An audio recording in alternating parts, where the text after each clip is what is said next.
Numa silenciosa e tranquila capela, um monge chamado Serafim pedia ao Senhor com insistência para tomar o lugar dele na cruz, pois queria imitar em tudo o Mestre. O crucificado aceitou, mas colocou uma condição: quero que você fique calado. O monge, acostumado ao silêncio rigoroso e à vida disciplinada, prometeu imediatamente e sem titubear. Lá estava Serafim, sobre a cruz. Alguns instantes depois, entrou um homem rico para rezar, e enquanto rezava, caiu do seu bolso um pacote de dinheiro. Serafim quis logo avisá-lo, mas se conteve e ficou calado. Logo em seguida entrou um mendigo, e assim que começou a rezar, viu o pacote de dinheiro no chão, olhou de um lado e do outro. Não havia ninguém. Pegou o dinheiro e saiu. Serafim ficou agoniado, querendo dizer que não se poderia fazer aquilo, mas como tinha prometido ficar calado, calado ficou. Depois entrou um rapazinho e começou a pedir ao crucificado ajuda e proteção, pois iria embarcar para uma longa e perigosa viagem por mar. Naquele momento entrou o homem rico com a polícia, dizendo que havia esquecido o dinheiro na capela.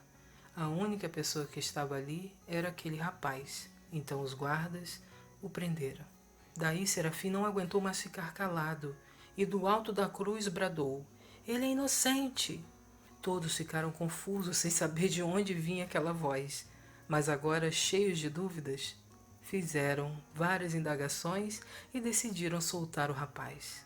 O rapaz podia então embarcar para a sua viagem. Prenderam o mendigo, que de fato estava com dinheiro, o qual foi devolvido ao verdadeiro dono, o homem rico. No final da tarde, Jesus apareceu com o rosto triste e repreendeu severamente Serafim.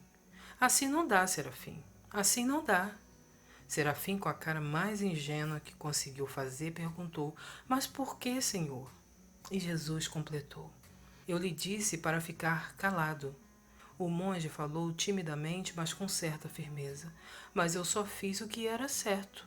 Fiz o que era justo." Então disse o Senhor com doçura: "Não, Serafim, você errou tudo. Você deveria ter ficado calado, como me prometeu. Pelo contrário, falando, você atrapalhou os meus planos. Aquele rico estava para fazer uma coisa muito errada com aquele dinheiro, e eu fiz com que ele perdesse na capela. O pobre tinha necessidade urgente daquele dinheiro, e eu fiz com que ele o encontrasse. O rapaz que embarcou nesse momento, afundando no mar, e tinha me pedido ajuda. Se ele tivesse ficado na cadeia somente por algumas horas, teria perdido o navio e não estaria agora morto no fundo do mar. Serafim, aprenda a lição. A minha providência conduz todas as coisas melhor do que você, mesmo quando aparentemente parecem estar erradas. De fato, não é fácil entender os caminhos de Deus. Na nossa vida e no nosso mundo acontecem inúmeros fatos que nos desconcertam. Queremos achar alguma explicação racional e não conseguimos. Alguns se rebelam orgulhosamente, perdem a fé e terminam no desânimo ou revoltados contra Deus e contra tudo. Outros inventam explicações baratas e forçadas para explicar o inexplicável, que terminam por não convencer ninguém ou afastar ainda mais de Deus aqueles que já estão longe dele. Diante de alguns mistérios da existência, a única atitude possível é obedecer à ordem dada por Jesus ao monge Serafim. Promete que vai ficar calado. E no silêncio do coração, Deus nos fala coisas que jamais a nossa pobre razão humana irá conseguir compreender e explicar. Reflitamos, os planos de Deus são sempre os melhores do que os nossos. Confie.